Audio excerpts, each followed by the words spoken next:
Hey guys, welcome back to another cocktail video. Today we're making the improved whiskey cocktail.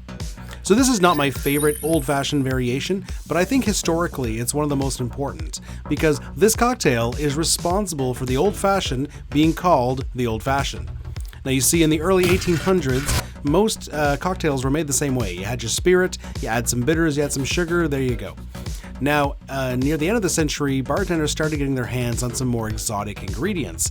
You had Luxardo, Maraschino from Italy, you had some Absinthe from France, maybe some Curaçao, a bunch of different bitters, and they started making all sorts of weird concoctions, leading to many bar patrons of the time saying, I don't want that fancy crap, just give it to me the old-fashioned way.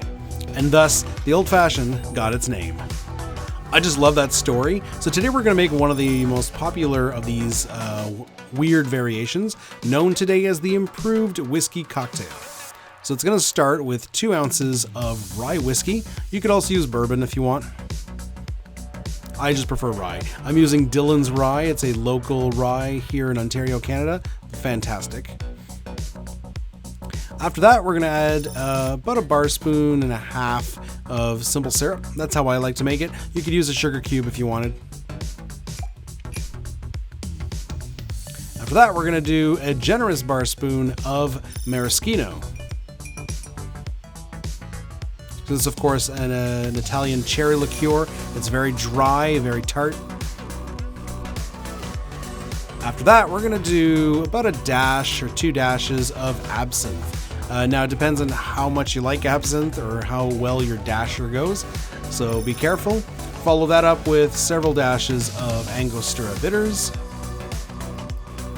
and a few dashes of Peychaud's Bitters.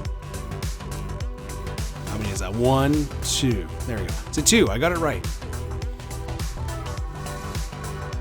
Okay, and there you go. We are now going to mix our drink. As you can see, it's very similar to the old-fashioned. It's just got a bunch of added stuff. So fill your glass with ice. I'm going to crack another one on top, as I always do.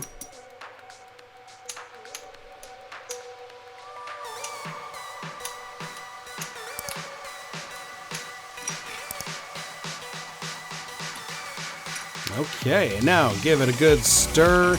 Lost some ice there. 15-20 second stir.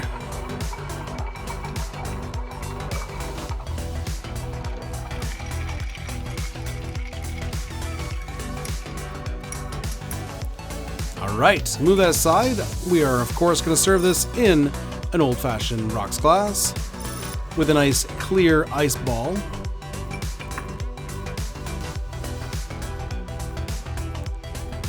Get our julep strainer, and we will slowly strain over the ice. Now mine appears quite clear.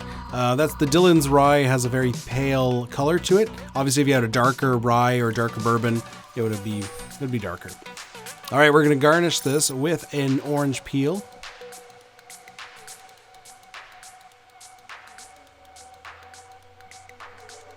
We're going to express it. We're going to rub the rim. And then just place it, tuck it back there behind the ice. And because this is a fancy old-fashioned, we're going to give it a couple Luxardo Maraschino cherries. And there you have it, guys. There is your improved whiskey cocktail. But is it an improvement? Well, obviously, I mean, there's a lot more going on to this one. You get the dryness of the maraschino. You get that anise flavor from the absinthe, all the different spices and herbs from the bitters, the Angostura and the Peychauds. So this is a lot more going on. It's a really good old-fashioned. Is it an improvement? Probably not. I mean, I prefer I love all the variations of old-fashions. I have a huge playlist of old-fashions already. I just love this drink. It's my favorite drink. But I still think the original is the best. But regardless, I think it's a really interesting drink, and I hope you give it a try. And we will see you next time, guys. Cheers.